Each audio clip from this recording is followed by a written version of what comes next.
Hello my class. मैं हूं बिट्टू कुमार, केंद्रीय विद्यालय उमरिया से।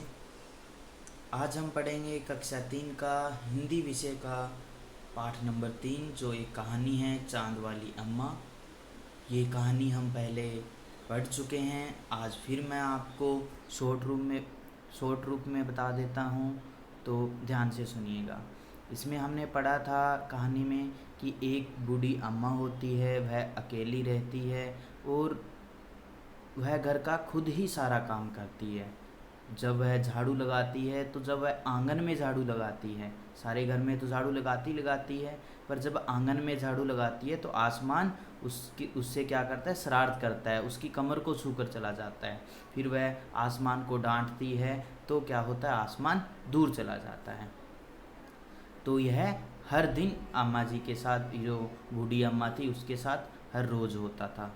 तो एक दिन क्या हुआ कि बूढ़ी अम्मा कुएं पर पानी लेने गई हुई थी, तो उसका एक औरत के साथ झगड़ा हो गया। तो वह भाग कर आई और अपने आंगन से झाड़ू उठाने लगी, और जैसे ही वह झाड़ू उठाने लगी तो आसमान को शरारत सूझी। उसने क्या किया, बूढ़ी अम्मा के साथ शरारत की। बूढ़ी अम्मा ने फिर ज़ोर से उसको क्या मारा, झाड़ू मारा। ठीक है, तो आसमान ने क्या किया था, झाड़ू उसका बूढ़ी अम्मा का पकड़ लिया था, और बूढ़ी अम्मा को झाड़ू के साथ वह ऊपर खींचता चला गया था। बूढ़ी अम्मा कह रही थी मेरा झाड़ू छोड़ो, आसमान छोड़ नहीं रहा था। तो ऐसे ऐसे करते करते आसमान बूढ़ी अम्मा को कहाँ पर ले गया, बहुत ऊपर ले गया। और जब चांद आया तो बूढ़ी अम्मा फटाक से किस पर चढ़ गई, चांद पर चढ़ गई। और तब से बूढ़ी अम्मा कहाँ पर है, चांद पर है। तभी इस कहानी का नाम क्या पड़ा था, चांद वाली अम्मा। आज हम पढ़ेंगे बेटा इसके प्रश्न उत्तर। देखिए पहला प्रश्न जो आपकी किताब में है, आप देख सकते हो, बूढ़ी अम्मा चांद पर क्यों चढ़ गई। बूढ़ी अम्मा चांद पर क्यों चढ़ गई, ये दिया हुआ है। तो इसका आंसर है, बूढ़ी अम्मा ने सोचा होगा कि पता नहीं आसमान उसे कहाँ ले जाएगा। वह समझती थी कि वह पृथ्वी से चांद पर चली गई, वह आसमान से पीछा छुड़ाने के लिए चांद पर चढ़ गई होगी। जो आसमान था बूढ़ी अम्मा को झाड़ू के साथ ऊपर लेकर जा रहा था ना, तो अम्मा ने क्या सोचा कि पता नहीं आसमान मेरे को कहाँ पर लेकर जाएगा, इसलिए वह चांद पर चढ़ गई।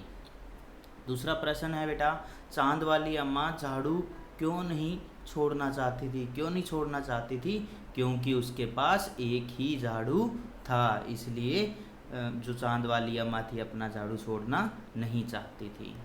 दूसरा है, चित्रों को देखकर बताओ कि अम्मा के साथ कौन कौन रहता था। आपने बुक्स के अंदर चित्र देखे होंगे, उसमें पिक्चर्स देखिए, उसमें आपको पता चला होगा कि चांद वाली अम्मा के साथ कौन कौन रहते थे। तो बादल रहता था, यानी कि आसमान जो उसके साथ शरारत करता था।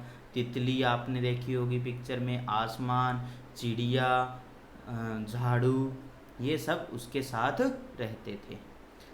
आगे वाला है बेटा, आसमान बार बार आकर अम्मा की कमर से क्यों टकराता था। तुम्हें क्या लगता है क्यों टकराता था, आपने कहानी पढ़ी है, सोचो उसको क्यों टकराता था।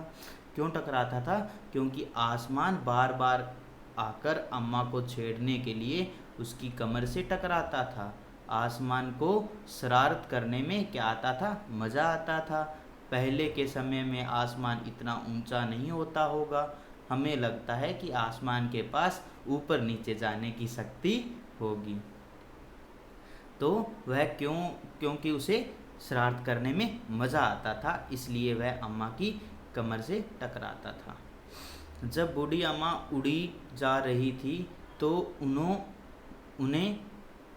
उन्होंने, ये बेटा उन्होंने यहाँ पर लिखा है, ने यहाँ पर लिखा है, तो इकट्ठा आप इसको पढ़ सकते हो कि जब बूढ़ी अम्मा उड़ी जा रही थी तो उन्होंने आसमान को हर तरह से मनाने की कोशिश की। बताओ उन्होंने क्या क्या कहा होगा, क्या क्या कहा होगा।